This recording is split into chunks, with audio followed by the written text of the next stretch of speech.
नमस्कार।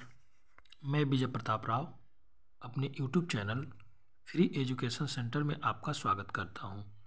मैं आज इंडियन पॉलिटी का एक इम्पोर्टेंट टॉपिक इमरजेंसी प्रोविजंस यानी आपातकालीन उपबंध पढ़ाऊंगा। भारत के संविधान के अनुसार भारत में 3 प्रकार के आपातकाल की व्यवस्था की गई है। अनुच्छेद 352 के अंतर्गत राष्ट्रीय आपातकाल, अनुच्छेद 356 के अंतर्गत राष्ट्रपति शासन, अनुच्छेद 360 के अंतर्गत वित्तीय आपातकाल। सबसे पहले देखते हैं राष्ट्रीय आपातकाल। राष्ट्रीय आपातकाल की उद्घोषणा युद्ध, बाह्य आक्रमण और सशस्त्र विद्रोह के आधार पर किया जाता है, और अगर इस तरह की घटनाएं न हों, इसके बावजूद भी राष्ट्रपति को अगर ऐसा लगता है कि युद्ध, बाह्य आक्रमण या सशस्त्र विद्रोह की घटनाएं होने वाली हैं, इसकी आशंका अगर राष्ट्रपति को होती है तो राष्ट्रपति राष्ट्रीय आपातकाल की उद्घोषणा कर सकता है, बशर्ते इसके लिए मंत्रिमंडल का लिखित सलाह मिलना जरूरी होता है। मंत्रिमंडल के लिखित सलाह की जरूरत 44वां संशोधन 1978 के पहले नहीं थी। इसके पहले 1975 में इंदिरा गांधी जी ने आंतरिक गड़बड़ी के आधार पर देश में राष्ट्रीय आपातकाल लागू करा दी थी, और बाद में मंत्रिमंडल से अनुमति ली गई थी। मंत्रिमंडल को सूचना ही बाद में मिली थी। मंत्रिमंडल को यहाँ तक कि पता भी नहीं चला था कि देश में आपातकाल लागू हो रहा है। आपातकाल लागू होने के बाद मंत्रिमंडल को पता चला। इस तरह से ऐसा लगा कि प्रधानमंत्री ने अपने पावर का दुरुपयोग किया, तो 1978 में मोरारजी देसाई सरकार ने 44वां संशोधन करके व्यवस्था कर दिया कि मंत्रिमंडल के बिना लिखित सलाह के राष्ट्रपति राष्ट्रीय आपातकाल की उद्घोषणा नहीं कर सकते हैं, और अगर अकेले प्रधानमंत्री ऐसा करना चाहे तो वो नहीं कर सकता है। जब राष्ट्रीय आपातकाल की उद्घोषणा होती है तो इसके लिए संसद द्वारा 30 दिन के अंदर अनुमति देनी होती है, और अगर संसद द्वारा 30 दिन के अंदर अनुमति नहीं मिलती है तो 30 दिन में ही यह आपातकाल समाप्त हो जाएगा। और अगर लोकसभा विघटित हो या 30 दिन के अंदर अनुमति दिए बगैर लोकसभा का विघटन हो जाता है तो इस दौरान राज्यसभा से अनुमति मिलनी आवश्यक होती है, और नई लोकसभा के गठन के प्रथम बैठक के 30 दिन के अंदर लोकसभा से भी अनुमति मिलनी जरूरी होती है, और यह अप्रूवल संसद द्वारा विशेष बहुमत से देना होता है, और राज्यसभा और लोकसभा को अलग अलग विशेष बहुमत से अनुमति देनी होती है।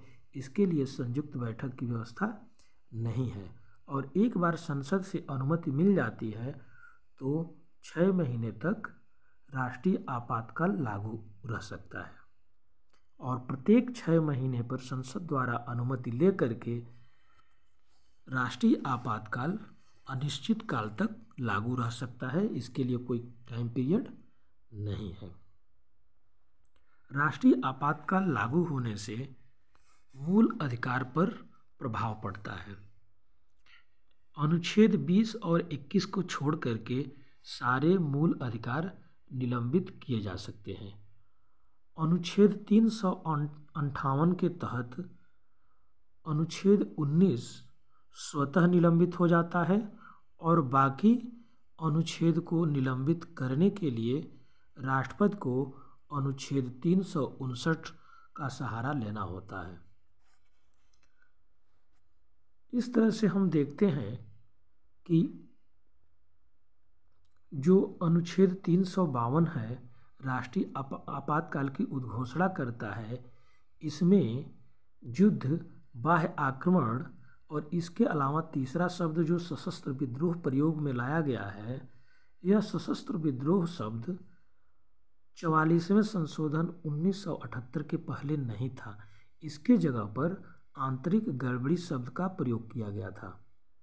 आंतरिक गड़बड़ी शब्द को संविधान में स्पष्ट रूप से परिभाषित नहीं किया गया था और इंदिरा गांधी जी ने इसका थोड़ा सा गलत उपयोग कर लिया। इसलिए आंतरिक गड़बड़ी शब्द को हटा करके उसके जगह पर 44वें संशोधन द्वारा 1978 में सशस्त्र विद्रोह शब्द को लाया गया। अब इससे क्लियर होता है कि देश में अगर सशस्त्र विद्रोह हो जाए, हथियार के साथ अगर विद्रोह हो जाए सरकार से, इस आधार पर राष्ट्रीय आपातकाल की उद्घोषणा की जा सकती है।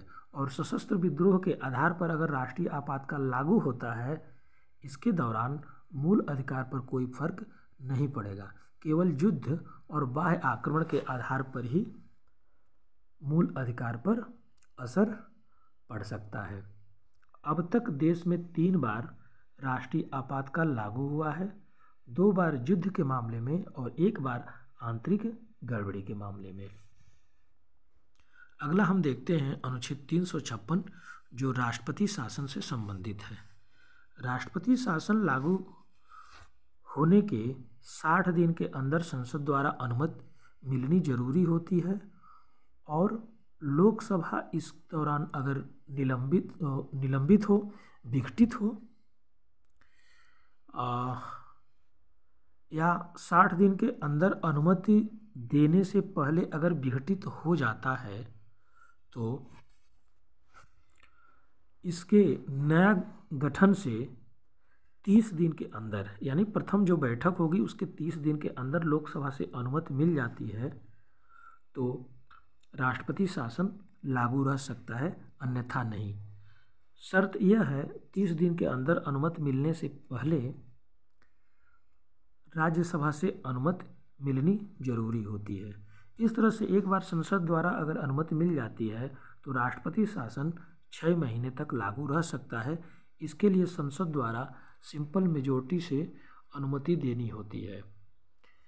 इस तरह से 1 साल तक राष्ट्रपति शासन लागू रह सकता है। लेकिन अगर देश में राष्ट्रीय आपातकाल लागू हो या उस क्षेत्र विशेष में राष्ट्रीय आपातकाल की उद्घोषणा किए हों या चुनाव आयोग यह कह दे कि उस राज्य में चुनाव कराने योग्य स्थिति नहीं है, तो अधिकतम 3 साल तक राष्ट्रपति शासन लागू रह सकता है। लेकिन इसके लिए प्रत्येक 6 महीने पर संसद द्वारा अनुमति लेनी जरूरी होती है। राष्ट्रपति शासन लागू होने का आधार एक और अनुच्छेद बन जाता है जो है 365। 365 के तहत यानी केंद्र द्वारा दिए गए निर्देशों का पालन अगर राज्य नहीं करता है उसके आधार पर भी राज्य में राष्ट्रपति शासन लागू रह सकता है।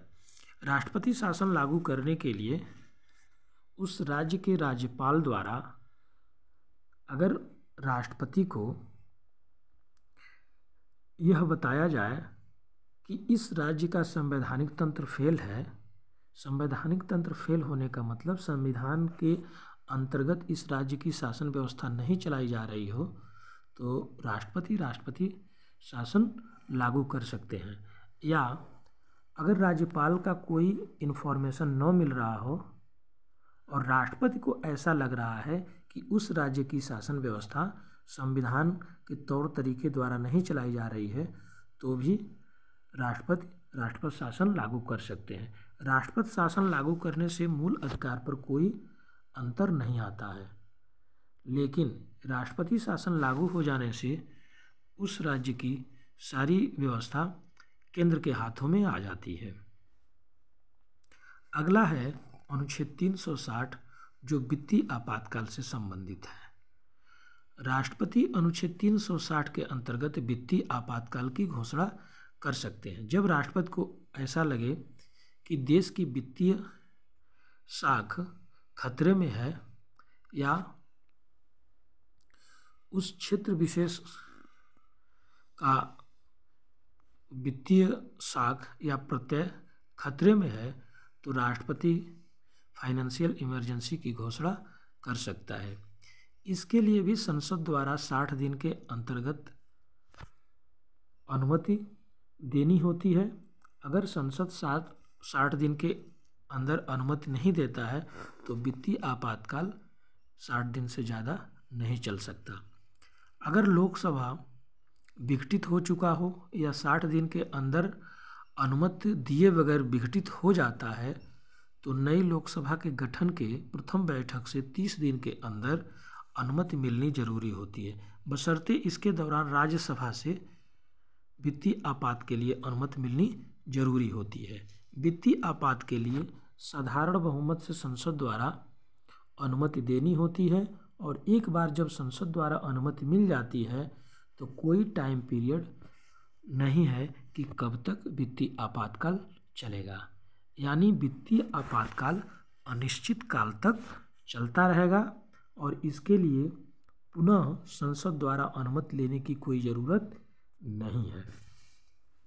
इस तरह से हम देखते हैं राष्ट्रीय आपातकाल जो अनुच्छेद 352 के तहत लग रहा है, संसद द्वारा 30 दिन के अंदर अनुमति लेनी होती है जो विशेष बहुमत से अनुमति होती है और 6 महीने तक ये लागू रह सकता है।